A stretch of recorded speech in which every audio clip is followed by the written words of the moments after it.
नमस्कार दोस्तों, study point में आपका स्वागत है। आज हमने जो टॉपिक लिया है वो बहुत ही इंटरेस्टिंग टॉपिक लिया है, भारत की कृषि एवं फसलें। भारत की कृषि कैसी है, उस पे अर्थव्यवस्था किस प्रकार से टिकी है, उसके बारे में हम बात करेंगे और इससे बनने वाले क्वेश्चन को हम साथ साथ बताते हुए चलेंगे, जो कि कई बार एग्ज़ाम में आ भी चुके हैं और या फिर बार बार रिपीट होते हैं। ऐसे क्वेश्चनों को हम पढ़ने के साथ साथ ही हम बताते चलेंगे। ठीक है, तो वीडियो को लास्ट तक देखें, वीडियो को स्किप ना करें कि आपको यहाँ से बहुत महत्वपूर्ण क्वेश्चन मिलने वाले हैं। हम चलते हैं भारत की कृषि। भारतीय कृषि जो है, भारतीय अर्थव्यवस्था में कृषि का बहुत महत्वपूर्ण योगदान है। भारत के कुल क्षेत्र का 51% भाग पर कृषि होती है और 4% भाग पर चारागाह यानी कि जानवरों को चराने के लिए जो मैदान होते हैं वो 21% भाग पर वन पाए जाते हैं और 24% भाग पर भूमि ऐसी है जो बंजर है। यानी बंजर भूमि उसे कहते हैं जिसमें फसल नहीं उग पाती है। आगे है हमारा, देश की कुल श्रम शक्ति का 48.9% कृषि एवं इससे संबंधित साधनों से अपनी जीविका चलाते हैं। यानी कि देश की जो जनता है वो 48.9% तो कृषि में या फिर इससे संबंधित जो साधन है उनसे अपनी आजीविका जो चलाते हैं। ठीक है, वीडियो को लास्ट तक बने रहें। यदि आपको वीडियो पसंद आए तो हमारे चैनल को सब्सक्राइब करें, वीडियो को लाइक करें और शेयर करना ना भूलें। और इसकी दोस्तों हम PDF भी डिस्क्रिप्शन में दे दी जाएगी, आप वहां से PDF डाउनलोड कर सकते हैं। आगे, देश की राष्ट्रीय आय में विकास करने के लिए कृषि का महत्वपूर्ण योगदान या फिर विकास होना बहुत ज़रूरी है, क्योंकि जब तक हम कृषि का विकास नहीं करेंगे तो हमारी राष्ट्रीय आय में विकास नहीं होगा, क्योंकि ये भारतीय अर्थव्यवस्था में कृषि का महत्वपूर्ण योगदान है। अब मैं कुछ आंकड़े यहाँ पर बताता हूँ। सन 2013-14 के आंकड़े हैं। उसमें भारत की जो सकल घरेलू उत्पाद में कृषि का जो योगदान था वो 13.9% था। ठीक है, यानी कि 13 और 14 के आंकड़ों के अनुसार।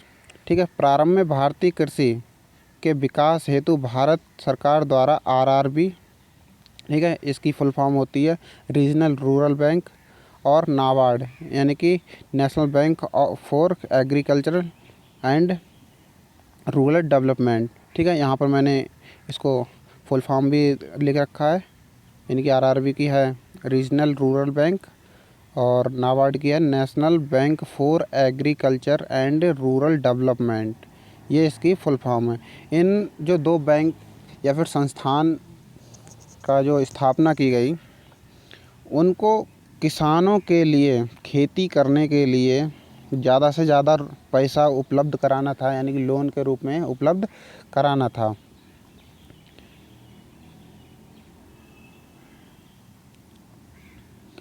अब आते हैं हम यहाँ पे, विश्व में चावल उत्पादन में चीन के बाद भारत का दूसरा स्थान है। अभी तक तो हमने कृषि के बारे में पढ़ लिया था कि कृषि का योगदान कितना है, उसमें श्रम शक्ति का योगदान कितना है।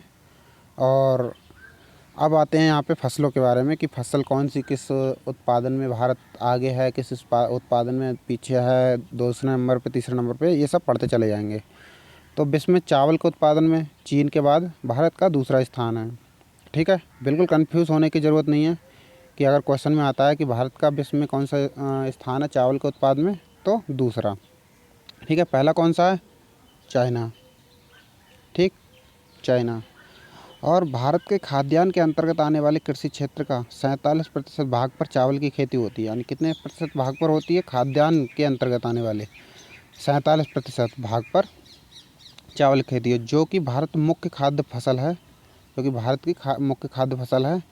भारत विश्व के 21% पर चावल का उत्पाद करता है, यानी कि 21% भाग पर चावल का उत्पाद करता है।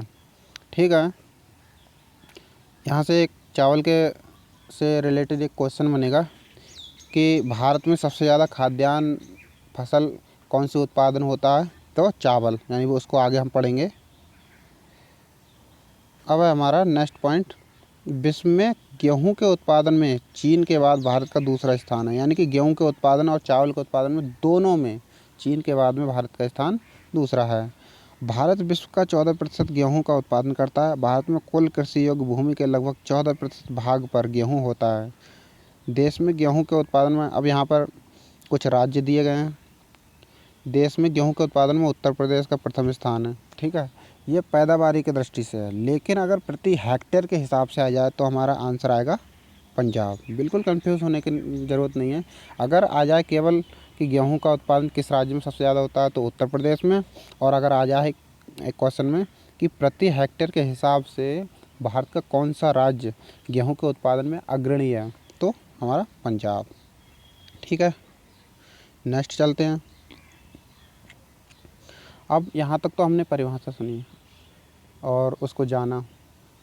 अब इस खाद्यान्न को बढ़ाने के लिए कुछ क्रांतियाँ चलाई गई भारत में, और विश्व तौर पे भी चलाई गई और भारत में भी चलाई गई।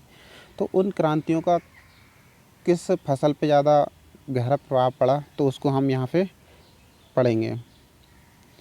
हरित क्रांति का प्रभाव भारत में सबसे ज़्यादा गेहूँ और चावल की खेती पर पड़ा, परंतु चावल की खेती की तुलना में गेहूं के उत्पाद में अधिक वृद्धि हुई। यानी क्वेश्चन में अगर आ जाए तो सबसे ज़्यादा वृद्धि हरित क्रांति की किस में हुई तो गेहूं की खेती में। ठीक है, आगे चलते हैं। भारत में हरित क्रांति का उद्देश्य जो था वो क्या था, वो सिंचित और असिंचित कृषि क्षेत्रों में अधिक उपज देने वाले संकर और बौने बीजों के उपयोग करने से फसल उत्पादन में वृद्धि करना। यानी कि सिंचित और असिंचित कृषि क्षेत्रों में अधिक उपज देने वाले, चाहे वो संकर बीज हों चाहे बौने बीज हों, उनके उपयोग से फसल उत्पादन में वृद्धि करना था इसका उद्देश्य। ठीक है, अब यहाँ से क्वेश्चन बनता है कि भारत में कृषि लाने का श्रेय, हरित क्रांति लाने का श्रेय किसको जाता है। समझना है यहाँ पे, मैं बात यहाँ नहीं कर रहा हूँ कि हरित क्रांति के जनक अलग है और हरित क्रांति लाने का श्रेय अलग जाता है। भारत में हरित क्रांति लाने का श्रेय जो है वो किसको जाता है, वो नॉर्मन बोरलॉग को जाता है। और कब इसकी शुरुआत हुई, 1967 से 68 में। ठीक है, लेकिन भारत में हरित क्रांति के जनक डॉक्टर M.S. स्वामीनाथन को कहा जाता है। इनका पूरा नाम है डॉक्टर मोकोम्बो संबाशिवन स्वामीनाथन। ठीक है, इसकी पहली शुरुआत तो 67 और 68 में हो गई थी। दूसरी शुरुआत इसकी कब हुई, 1983 और 84 में। ठीक, यह केवल चावल की खेती के लिए चलाई गई थी। दूसरी जो क्रांति चलाई गई थी हरित क्रांति, वो चावल की खेती के लिए चलाई गई थी। ठीक है, अब यहाँ पर एक क्वेश्चन यहाँ से बनता है कि विश्व में हरित क्रांति के जनक किसको कहा जाता है, तो हमारा आंसर होगा डॉक्टर नॉर्मन बोरलॉग। और इनके उपलक्ष्य में ये नोबेल पुरस्कार विजेता भी हैं, और इनके उपलक्ष्य में जो नॉर्मन पुरस्कार दिया जाता है कृषि क्षेत्र में, तो उसको भी हम याद करेंगे। ठीक है, आगे चलते हैं। अब यहाँ तो हरित क्रांति के बारे में तो हमने डिटेल से पढ़ लिया, कुछ अन्य क्रांतियाँ थीं उनसे भी रिलेटेड क्वेश्चन बनते हैं। देखिए, हरित क्रांति का संबंध किससे था, खाद्यान्न उत्पादन से। ठीक है, जिसमें गेहूं और चावल की खेती पर सबसे ज़्यादा गहरा प्रभाव पड़ा, जिसमें गेहूं की फसल सबसे ज़्यादा प्रभाव पड़ा। दूसरा आता है हमारा श्वेत क्रांति, ये दुग्ध उत्पादन से संबंधित है। और एक बात यहाँ पर बता दूँ, एक क्वेश्चन यहाँ बनता है कि श्वेत क्रांति के जनक किसको कहा जाता है, तो वर्गीज कुरियन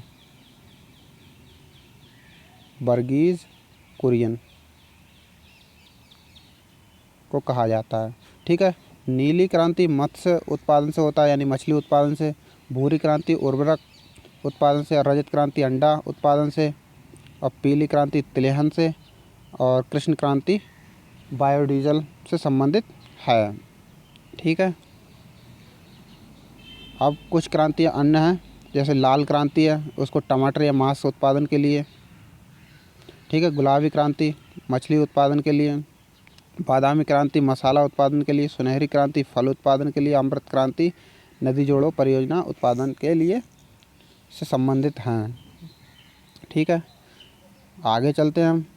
अब मैप वाइज देखेंगे। अभी तक तो हमने जो उसकी परिभाषा देखी और क्रांतियाँ देखी। अब हम वो चीज़ पढ़ेंगे जो कि कृषि के क्षेत्र में भारत में जो प्रथम स्थान पर हैं वो राज्य, उनको हम देखेंगे।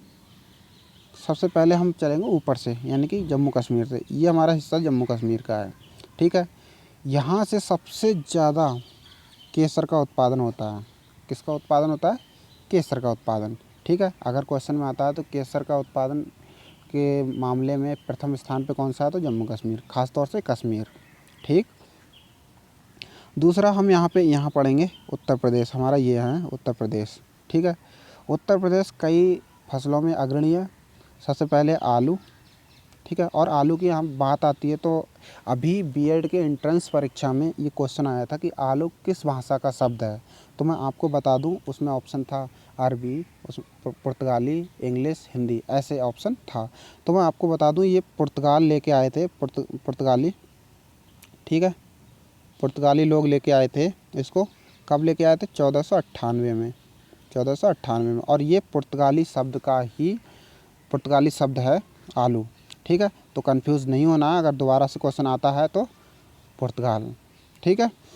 गन्ना, गन्ना के उत्तर प्रदेश, गन्ना के मामले में उत्तर प्रदेश अग्रणी है, ठीक है। और अगर आ जाए कि विश्व में गन्ना उत्पादन में कौन सा स्थान है, तो भारत का दूसरा स्थान है, ठीक है। चीनी उत्पादन में भी भारत का दूसरा स्थान है। पहले स्थान पे ब्राज़ील, दूसरे स्थान पे भारत। गेहूँ के उत्पादन में उत्तर प्रदेश अग्रणी है और भारत का दूसरा स्थान है।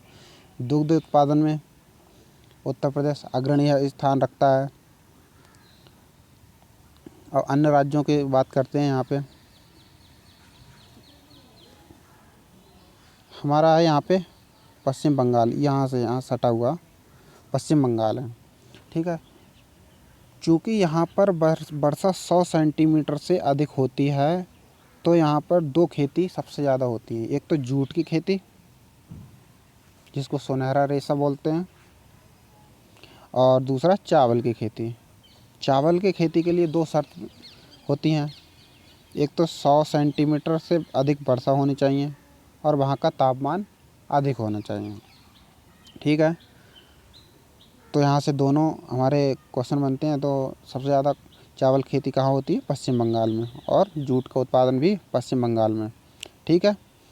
अब यहाँ पे एक ये अगला है हमारा, यहाँ पे एक राज्य है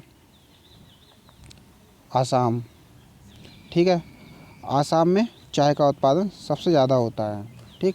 लेकिन अगर आ जाए क्वेश्चन में कि दक्षिण भारत में चाय का उत्पादन किस राज्य में सबसे ज़्यादा होता है, तो आएगा हमारा यहाँ तमिलनाडु है नीचे।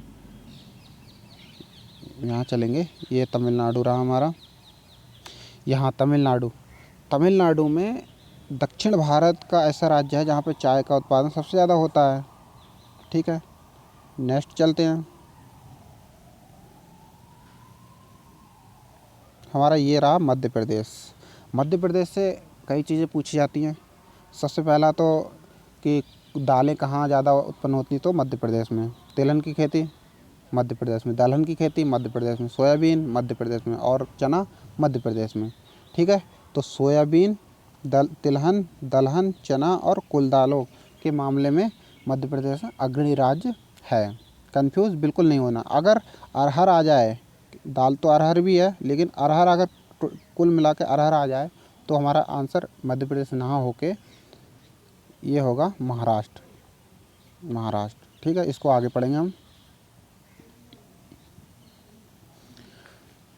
अब हमारा दूसरा और है, यहाँ पे एक राजस्थान जगह है। राज्य हमारा भारत का राजस्थान है।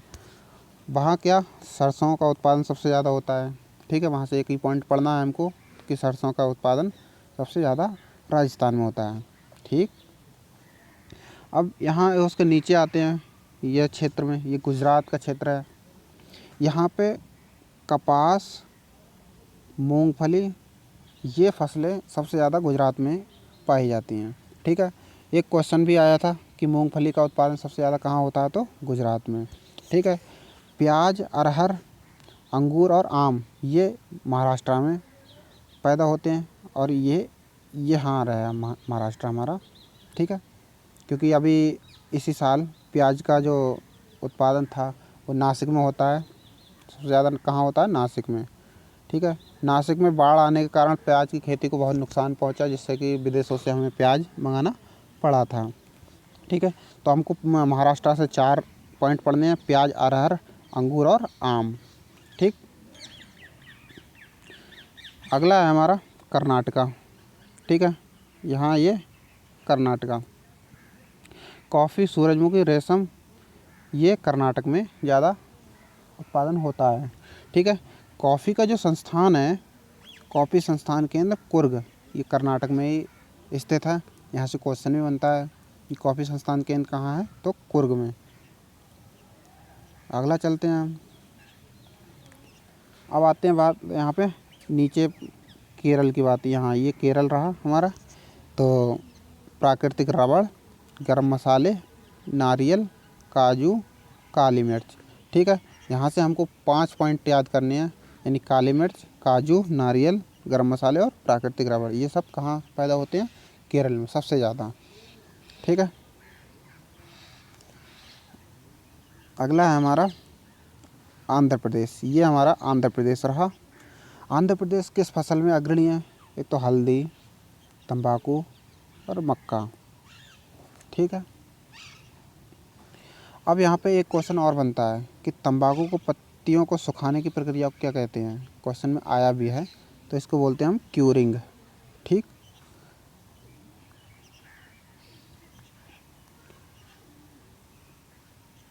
अब हमने यहाँ पे तो अग्रणी राज्य पढ़े जो कि बहुत मोस्ट इम्पोर्टेंट थे, उनको हमने यहाँ पे पढ़ लिया। अब भारत में फसल कितने प्रकार की होती हैं? भारत में फसल 3 प्रकार की होती हैं: रबी, खरीफ और नकदी या फिर जायद की फसल, ठीक है। सबसे पहले रबी की फसल को देखते हैं। ये अक्टूबर और नवंबर में बोई जाती है, अप्रैल और मई में काट ली जाती है, जैसे कि गेहूँ, सरसों, मटर और चना, ठीक है। और खरीफ की फसल जून जुलाई में बोई जाती हैं और अक्टूबर और नवंबर में काट ली जाती हैं, जैसे धान, कपास, गन्ना, ज्वार, बाजरा, ठीक है। यहाँ पर देखो याद कैसे करना है। जैसे खरीफ, खरीफ में खा पहले आ रहा है, खा, और इसमें रा, तो हमारी वर्णमाला में कौन सा शब्द पहले आता है? खा। खा शब्द से बना खरीफ, ठीक। और खरीफ शब्द से हम याद कर सकते हैं कि साल में, वर्ष में जो फसलें बोई जाती हैं उसमें जून जुलाई पहले आती है, जून जुलाई जो है पहले आती है। तो जो खरीफ की फसलें होंगी वो कौन सी समय में बोई जाएंगी? जून जुलाई में, ठीक है। और रबी की फसल क्या होंगी, यानी कि जून जुलाई के बाद पहले साल में पहले कौन सी बोई जाएंगी? खरीफ की फसल। और रबी की फसल उससे बाद, यानी अक्टूबर नवंबर में। तो इस प्रकार से हम याद कर सकते हैं, ठीक है। नकदी फसल में कौन कौन से होते हैं? जैसे कि ककड़ी, खीरा, ये सब नकदी फसल में आते हैं। तंबाकू, चाय, कॉफ़ी, गन्ना, गरम मसाले, ये सब नकदी फसल में आते हैं, ठीक है। नकदी फसल किसी भी ऋतु में हो सकती हैं। तो वीडियो पसंद आई हो तो दोस्तों चैनल को सब्सक्राइब करें और लाइक करें और वीडियो को शेयर करना ना भूलें। धन्यवाद।